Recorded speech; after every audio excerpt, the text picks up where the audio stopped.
1 out of every 3 people that you encounter are actually introverts. Yet there's shockingly little introvert-friendly advice on the internet to take on a world that seems to be run by extroverts.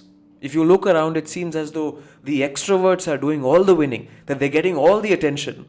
But that just isn't true, is it? If you're an introvert watching this, or if you have an introverted friend, these are the two main challenges that introverts across the world face.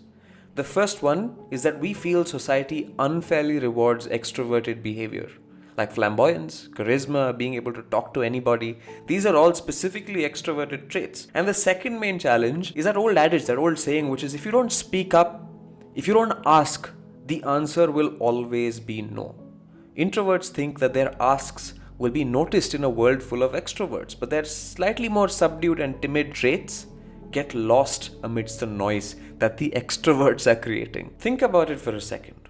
All the suggestions and advice that we get to hear. Never pass on an opportunity to speak up. Always say hi first. Invest in actively building relationships that can benefit your career. These are not introvert-friendly suggestions. Yet, these are the only suggestions that we get to hear. Seems a bit unfair. So let's make it fair. Let's break down 3 strategies that introverts can use to dominate extroverts at their own game. But before we get into any of that, let's try and understand these 2 different types of people using some simple biology. Somebody who's an extrovert gains energy when they socialize. Somebody who is an introvert drains all of their existing energy trying to socialize or even thinking about socializing. Now on to the 3 strategies. The first one is play to your strengths. Whether you realize it or not, introverts have 3 prized possessions that extroverts do not have. The first one is the ability to practice their craft in solitude. The second one is being able to actively carve out time for self-care. And the third one is that introverts are generally more thoughtful and self-aware than their extrovert counterparts. If you're an introvert, lean into 3 of your biggest strengths. You feel sharp and sensitive to the situations around you, and you're able to see your surroundings with a level of surgical precision and clarity that extroverts just aren't able to do. The second strategy is to be socially courageous. Hear me out. To be socially courageous only when you have to be, not at all times. All of us are blessed with a dial, and that dial goes up for more energy and down for lesser energy. Everybody has it. Extroverts, introverts, everyone alike. Imagine an extrovert walks into a room full of people that want to be by themselves. What an extrovert does is a subconscious behavioral trait. The dial goes down automatically to match with the base level frequency of that room. Now for introverts, it's slightly more difficult to find that dial if you haven't found it already.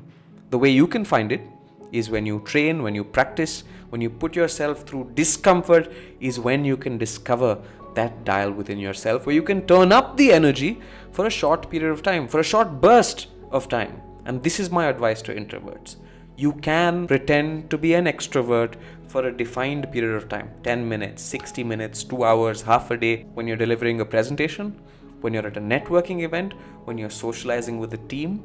You can pretend to be an extrovert and then go back to being your original self and recovering. What this mindset does is it gives you a sense of social and psychological safety to be who you really are, but also play the game.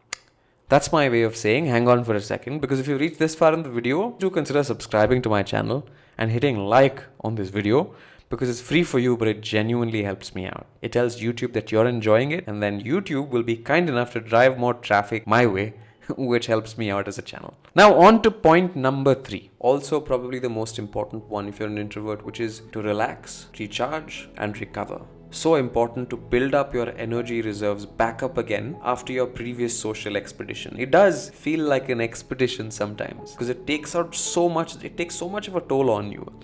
I have friends who need to be on 1-hour Zoom calls and WebEx meetings, and before their next similar call, they take out at least a 1-hour break in between just to recuperate and build up those energy reserves up again. That brings us to the end of this video. Finally, I want to tell you, if you've mastered this strategy and you want to learn how to network, you want to learn the easiest way to network that is also the least talked about, then I have made a video about it, which I will link to the end of this video. Make sure to check it out.